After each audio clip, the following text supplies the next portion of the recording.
দিব্যজ্যোতি ও আধ্যাত্মিক অনুভূতি চ্যানেলের তরফ থেকে আমি সবাইকে সাদর অভিনন্দন জানিয়ে আজ আমি একটি নতুন ভিডিও শুরু করতে চলেছি। চলুন তাহলে শুরু করা যাক। আজ আমি বাস্তুশাস্ত্র নিয়ে কয়েকটি কথা আপনাদের সামনে তুলে ধরছি। বাস্তুশাস্ত্র অনুযায়ী বাড়ি এবং তার ভিতরের বিভিন্ন অংশ যেমন বসার ঘর বা শৌচাগার নির্দিষ্ট দিকে হওয়া উচিত, যাতে কি হয় ইতিবাচক শক্তি, সমৃদ্ধি এবং শান্তি বজায় থাকে। এর মধ্যে রয়েছে ঘরের আকার, আসবাবপত্রের অবস্থান এবং ইলেকট্রনিক গ্যাজেটের স্থান নির্ধারণ।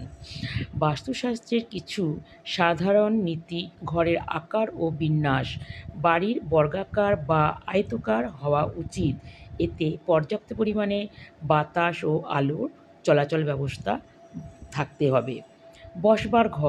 বসবার ঘর পূর্ব, উত্তর বা উত্তর পূর্ব দিকে তৈরি করলে খুব ভালো হয়।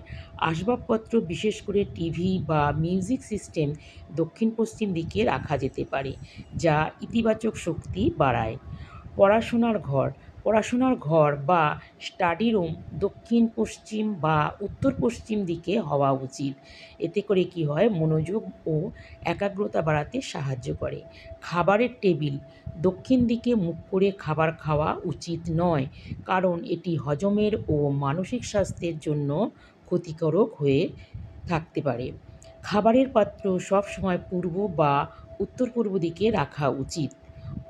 এবং এখন যেটা বলবো, অন্যের জিনিস বাস্তুশাস্ত্র অনুযায়ী অন্যের জিনিস ব্যবহার করা উচিত নয়, কারণ এটি নেতিবাচক প্রভাব ফেলতে পারে এবং জীবনে সমস্যা তৈরি করতে পারে। সঠিক জিনিস: কিছু জিনিস যেমন লাফিং বুদ্ধ বা অন্যান্য প্রতীকী বস্তু ঘরে থাকলে সৌভাগ্য এবং সমৃদ্ধি আসে বলে বিশ্বাস করা হয়। বাস্তুশাস্ত্র হলো একটি ঐতিহ্যবাহী ভারতীয় পদ্ধতি, যা স্থাপত্য, নকশা এবং বিন্যাসের মাধ্যমে প্রকৃতির সাথে সামঞ্জস্য রেখে একটি শান্তিপূর্ণ এবং সমৃদ্ধ পরিবেশ তৈরি করতে সাহায্য করে। ধন্যবাদ বন্ধুরা।